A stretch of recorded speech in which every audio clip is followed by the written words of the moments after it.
প্রিয় দর্শক বন্ধুরা, আমি এখন আছি ঢাকার প্রাণকেন্দ্র, ইট পাথরের ঢাকা প্রাণকেন্দ্র যমুনা ফিউচার পার্ক। একদিকে যমুনা ফিউচার পার্ক, অন্যদিকে আছে কুড়িল বিশ্ব রোড রাস্তা এবং বসুন্ধরা আবাসিক এরিয়া। এখানেই ছোট্ট বলা চলে না, অনেক বিশাল বিশাল আকারের একটি ফ্ল্যাট বা বিশাল আকারের একটি বিল্ডিং, যার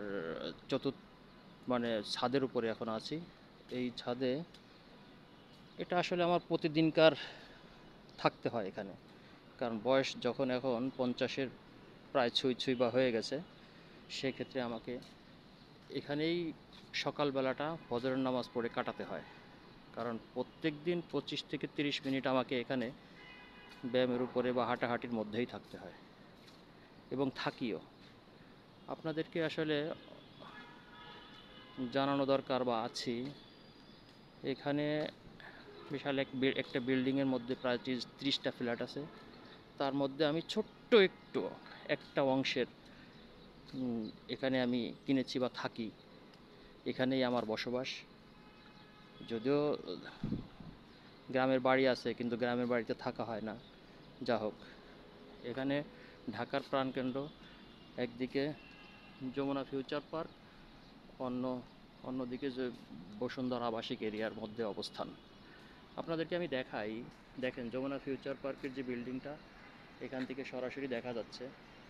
এই এই দেখুন, ওই ভিতর থেকে দেখা যাচ্ছে যমুনা ফিউচার পার্ক লেখা আছে। আর এই ফ্ল্যাটের উপরে আসলে দেখেন, আপনাদেরকে দেখাই, এই ফ্ল্যাটটাও সম্পূর্ণ সিসিটিভির আওতাযুক্ত আর কি। সিসিটিভি আছে এবং অনেক গাছগাছালি আছে। হ্যাঁ, সবাই গাছ লাগিয়েছে, কিন্তু আমি সময় স্বল্পতার কারণে আসলে এখানে কোনো গাছ রোপণ করতে পারিনি। যেহেতু আমারও এখানে 20 ফিট জায়গা এখানে বরাদ্দ আছে, কিন্তু সময় স্বল্পতা, বিভিন্ন ব্যস্ততার কারণে আসলে আমার গাছ লাগানো হয় নাই। অনেকে লাগিয়েছে।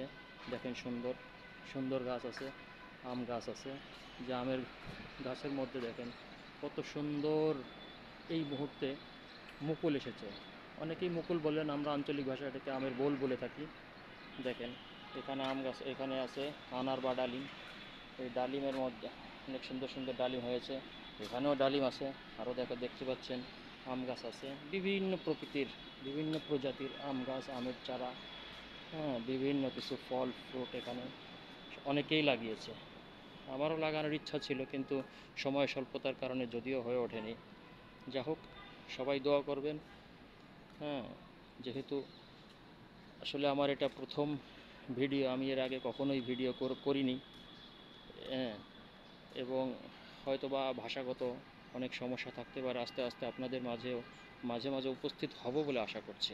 দেখেন, যমুনা ফিউচার পার্কটা কিন্তু একেবারেই সন্নিকটে, আমার ফ্ল্যাট থেকে বেশি দূরে নয়, মাত্র 200 থেকে 300 গজ হবে হয়তো এখানে। আর এখান থেকে তো দেখাই যাচ্ছে যমুনা ফিউচার পার্ক, ওই আপনার ভিডিওর মধ্যে দেখা যাচ্ছে। সব কিছুই এখানে বিদ্যমান। যা হোক বন্ধুরা, সবাই আমার জন্য দোয়া করবেন। যেহেতু সকালবেলা প্রতিদিন আমাকে এখানে হাঁটাহাঁটি করতে হয়, হ্যাঁ, ডায়াবেটিসের কিছুটা নমুনা দেখা দিয়েছে। তাই যেহেতু আল্লাহ যে কদিন বাঁচিয়ে রাখে, সুস্থ রাখে, দোয়া করবেন। আল্লাহ হাফেজ।